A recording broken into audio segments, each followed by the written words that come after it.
Hi, this is Lisa with Coping with Yarn, and today I'm going to be reading Chapter 6 of E.T. the extra-terrestrial in his adventure on Earth.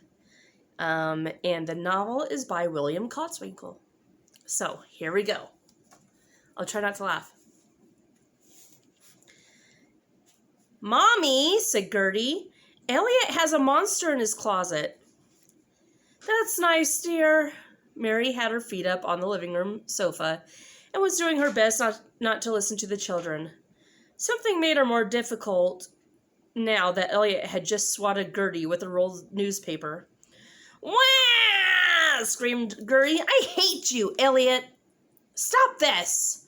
Mary turned within her layer of facial cream, her face feeling like it was submerged in axle grease, beneath which wrinkles were miraculously vanishing. She hoped.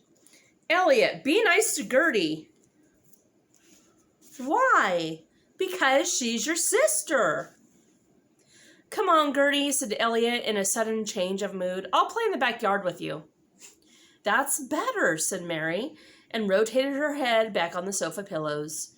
She stared out through her halo of cream, feeling as if she'd been hit in the face with the pie.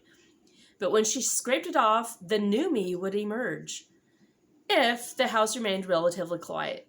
She listened to Elliot guiding Gertie out through the back door. He could be so loving and gentle with her when he wanted to. "If you say one more word about the monster," whispered Elliot as they stepped into the yard, "I'll pull all the hair off your dolls." "You just try it," said Gertie, little fist balled on her little hips. "Gertie, the monster is a great gift to us." Elliot struggled with his thoughts, trying to voice this thing he felt, that some high purpose had come into their lives, that it was the best thing that had ever happened to them. "We've got to help him." "Well, he looks like just a big toy to me," said Gertie. "He's not a toy. He's a wonderful creature from there." He pointed to the sky. "He still looks like a toy," pouted Gertie. "And Mommy said we should share our toys." "I'll share him with you, but you've got to keep him a secret." A secret, sang Gertie. "I know a little secret." She looked at Elliot, impish power in her eyes. "Well, what will you give me if I don't tell?" "What do you want?" "Your walkie-talkies." Gertie smiled triumphantly. This was the best thing that had ever happened, getting her big brother to give in. "Okay," he said, "you can have them. And you have to play dolls with me." A pained look came into Elliot's eyes. So all the dollies are having tea. Gertie was in her room setting the play table. The various dolls are sitting around, chatting nicely. And my dolls say to your doll, "Aren't boys horrid?" And your doll says... Elliot listened to what his doll had to say, and then he said it, making the doll's head move, making her hand reach out for tea.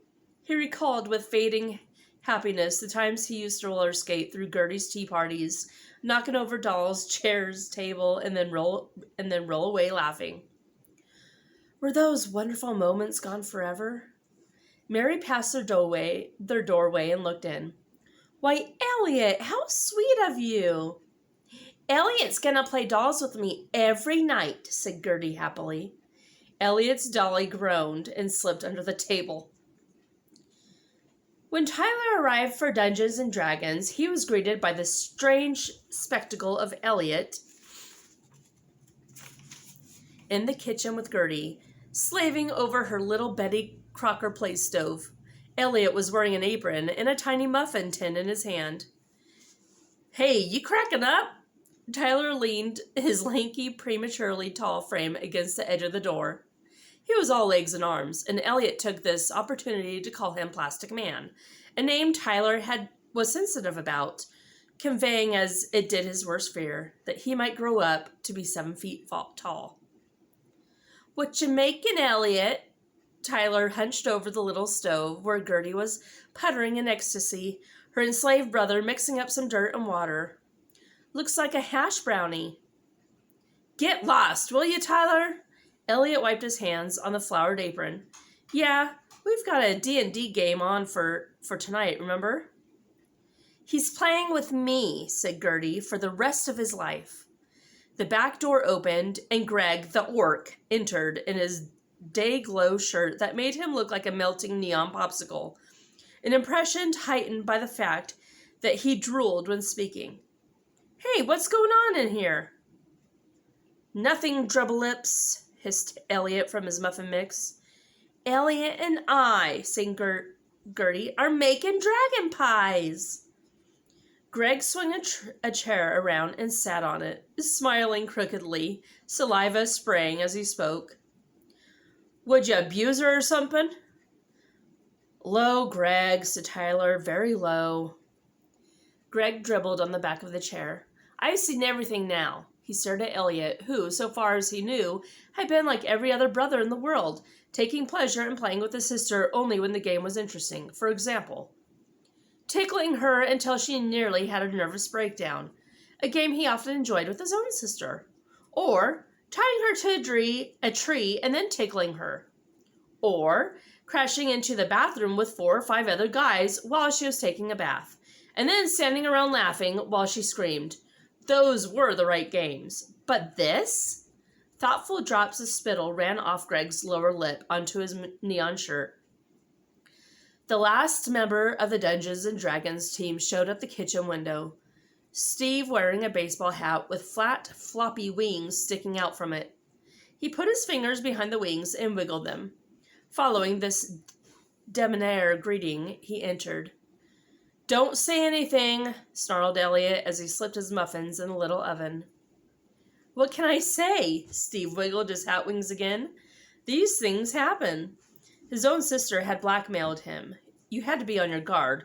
Keep doors locked, lights off. You had to be cautious.